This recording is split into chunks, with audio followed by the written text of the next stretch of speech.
অনন্ত অফিসে এসে প্রথমে তিথির সাথে দেখা করে। তিথি কাজের কথা ছাড়া একটা কথাও বলেনি অনন্তকে। অনন্তর দিকে তাকায় উনি তিথি। এদিকে অনন্তর কোনো খেয়াল নেই, কারণ সে তো আর তিথিকে ভালোবাসে না। সারাদিন কাজ করার পর অফিস শেষ হয় 8টায়। অনন্ত অফিস থেকে বেরিয়ে এসে দেখে খুব বৃষ্টি হচ্ছে। বৃষ্টি কখন থামবে তার জন্য অপেক্ষা করছিল। হঠাৎ তার সামনে তিথি তার গাড়ি এনে দাঁড় করায়। গাড়িতে ওঠো, পৌঁছে দিচ্ছি। না ম্যাডাম, ঠিক আছে। ওঠো বলছি।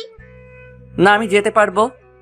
বৃষ্টি কখন নামে বলা যায় না। তুমি বাসায় না গেলে বোননি টেনশন করবে আর তোমাকে মিস করবে, তাই বলছি ওঠো। এত জোরাজোরি দেখে অনন্ত গাড়িতে বসলো। গাড়িটা তিথি চালাচ্ছিল, তার পাশে অনন্ত বসা। খুব জোরে বৃষ্টি হওয়ার কারণে তিথি গাড়িটা আস্তে আস্তে চালাচ্ছিল। দুজন চুপচাপই ছিল। হঠাৎ তিথি অনন্তকে প্রশ্ন করলো, অনন্যাকে কতটুকু ভালোবাসো? অনেক বেশি ভালোবাসি, সেটা বলেও বোঝাতে পারবো না। এই কয়েকদিনে এত ভালোবেসে ফেলেছো? না। তাহলে? ওর সাথে আমার পরিচয় তো আগে থেকে। মানে? শোনেন বলছি। অনন্যা আর অনন্তর সেই পূর্বের ঘটনাগুলো বলল। ও এই ব্যাপার। হুম। দুজন যখন দুজনকে ভালোই বাসতে, তাহলে মাঝখানে এতদিন দূরে ছিলে কেন? জানি না। হ্যাঁ, ভালো আমিও বাসি তোমাকে, ওর থেকেও বেশি। অনন্ত কিছু বলে না। তোমার বাসায় পৌঁছে গেছি। অনন্ত বাইরে তাকিয়ে দেখলো বাসার সামনে পৌঁছে গেছে। আপনি আমার বাসা চিনলেন কিভাবে? সেটা তোমাকে জানতে হবে না। আচ্ছা, তাহলে ভেতরে চলেন। না, অন্য একদিন। আসেন আজকেই। বললাম তো অন্য একদিন। অনন্ত গাড়ি থেকে নামবে, হঠাৎই তিথি তাকে টেনে ধরে। অনন্ত পেছনে ফিরে দেখে তিথি সে আগের মতো কান্না করছে। অঝরে পানি পড়ছে চোখ দিয়ে। শোনো। হ্যাঁ বলেন। ভালোবাসি। তিথি সহ্য করতে না পেরে অনন্তকে জোরে আঁকড়ে ধরে লিপ কিস করে। অনন্ত তো সেই রকম অবাক, তিথি এগুলো কি ধরনের পাগলামি করছে। অনন্ত জোর করে কোনো রকম তিথিকে ছাড়িয়ে ঠাস ঠাস করে 2টা চড় মেরে দেয়। এগুলো ঠিক করলেন না? অনন্ত গাড়ি থেকে নেমে ভেতরে চলে গেল। তিথি গাড়ি স্টার্ট করে চলে যায়। তিথি ম্যাডাম আজকে তার সাথে এটা কি করলো? অনন্ত সোজা তার রুমে গিয়ে শুয়ে পড়ে। সে এসে অনন্যাকে দেখতে পেল না, হয়তো তার বাবা মার সাথে আড্ডা দিচ্ছে। হঠাৎ অনন্তর মনে পড়লো, ওহ নো, অরণ্যা আমাকে গোলাপ আনতে বলেছিল। ঠিক তখনই রুমে অনন্যা প্রবেশ করলো। অনন্যা এসে বলল, কই আমার গিফট? ইয়ে মানে মানে কি মানে করছো?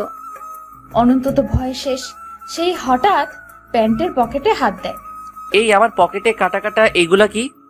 অনন্ত প্যান্ট থেকে হাত বের করলো আর দেখে কয়েকটা গোলাপ। ইয়ে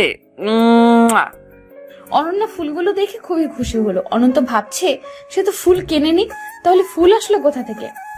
এই অনেক অনেক খুশি হয়েছি আমি। অনন্ত ওই কথাটা ভাবছে। অনন্যা কি বলছে তার মাথায় কিছুই ঢুকছে না। এই হ্যাঁ, থ্যাংক ইউ। অনন্যা অনন্তকে জড়িয়ে ধরে।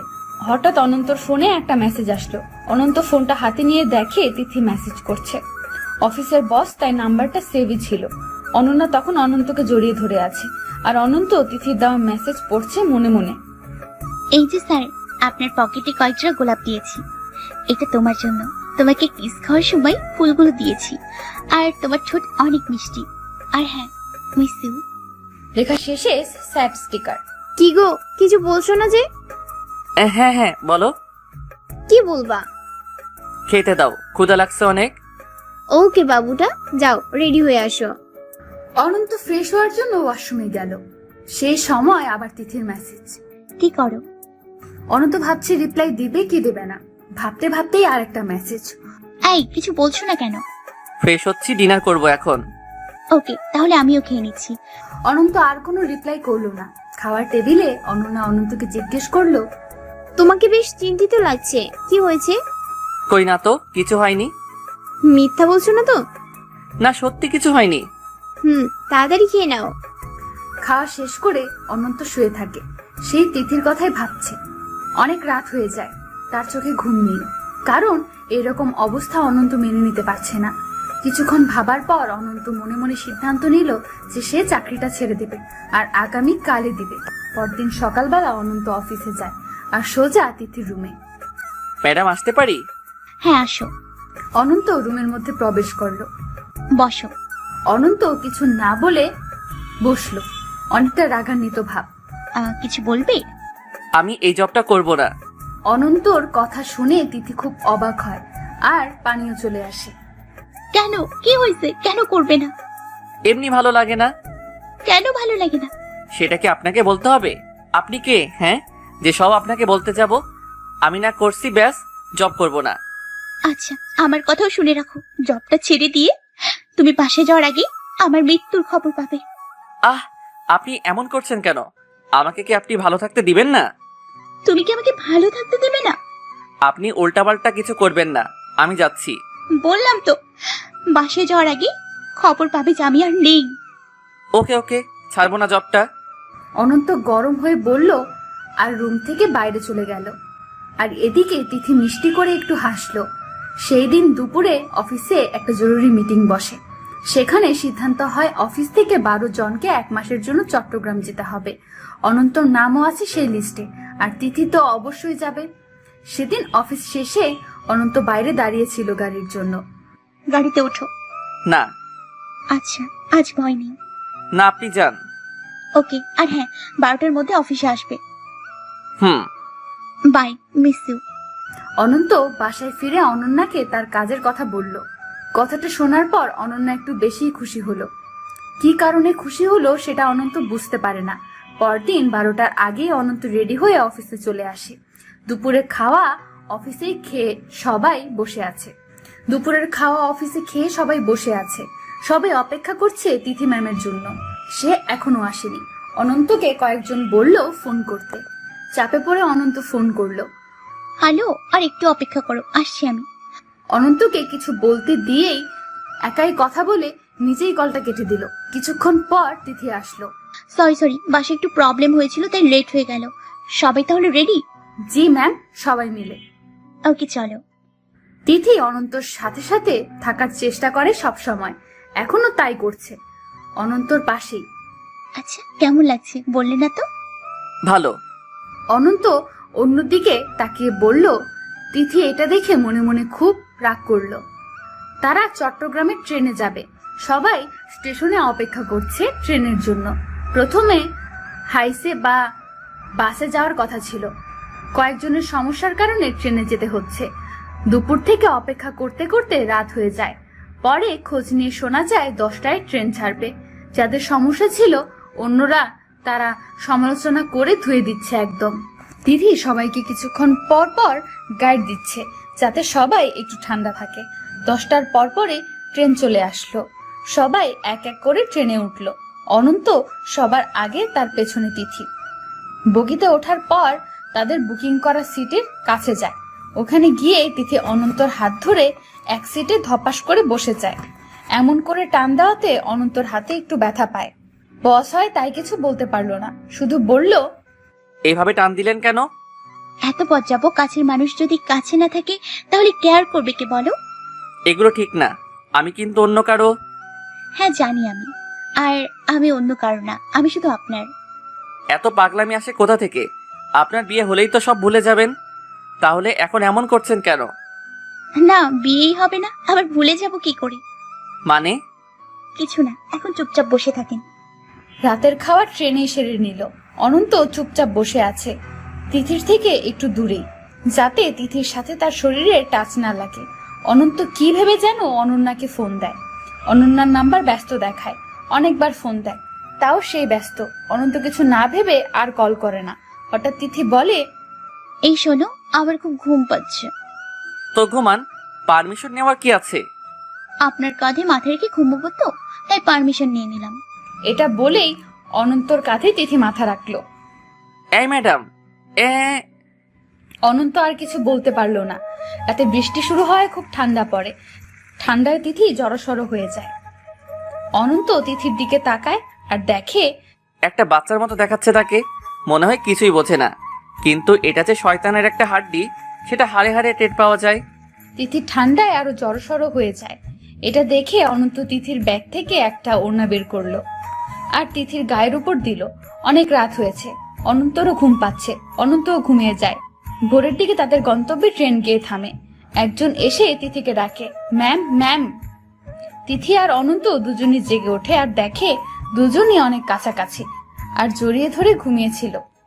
যে ডাক দিল সে এই কাণ্ড দেখে মুচকি হাসলো।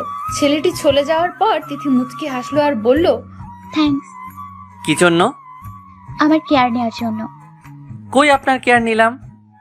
এই যে আমার গায়ের উপর ওড়না, তার প্রমাণ। অনন্ত কিছু বলল না। রাতে অনেক ঠান্ডা ছিল। ভাগ্য ভালো তুমি পাশে ছিলে, না হলে খুব কষ্ট হতো। এক সময় একবারও পাবেন না। হাত পা কেটে রেখে দিব, যাতে সেগুলো আমি কেয়ার না নিতে পারি। হ্যাঁ, এগুলো বাদ দেন, বের হই এখন, আমরা এসে গেছি। অনন্ত একটু হেসে বলল। সবাই ট্রেন থেকে নামলো। ট্রেন থেকে নেমে অনন্ত অনন্যাকে ফোন করলো, কিন্তু নাম্বার এখন বন্ধ। অনন্ত বাবা মাকে ফোন করে, জিজ্ঞেস করলো না। অনন্ত বাবা মাকে ফোন করে খোঁজ নিল, কিন্তু অনন্যার কথা তাদের কাছে জিজ্ঞেস করলো না। অনন্যা একটু রাগী করছে। সে মনে মনে জেদ ধরে বসলো, অনন্যা ফোন না দিলে সেও দেবে না। কি হলো, হাঁটছো না কেন? দাঁড়িয়ে থেকে কি ভাবো? কিছু না। তো চলো, সবাই তো যাচ্ছে। আমরা এখন কই যাব? একটা হোটেল বুকিং করা আছে হেড অফিসের পাশেই, ওইখানেই যাবো এখন। ও ম্যাডাম, একটা কথা বলি। বলো। আমার এখানে থাকাটা একটু কমানো যায় না? না, এটা সম্ভব না। আর এখানে আমরা একটা বড় কাজে আসছি, আর কিছু শিখতে আসছি। সরি ম্যাডাম, ভুল হয়ে গেছে। হ্যাঁ, এখন কথা না বাড়িয়ে চলো। কিছুক্ষণ পর তারা হোটেলে পৌঁছে যায়। সবাইকে আলাদা আলাদা রুম দেওয়া হয়। অনন্ত রুমে গিয়ে শুয়ে আছে আর অনন্যার কথা ভাবছে। মেয়েটা একবারও ফোন দিল না, আবার এখন তার ফোন বন্ধ পাচ্ছি।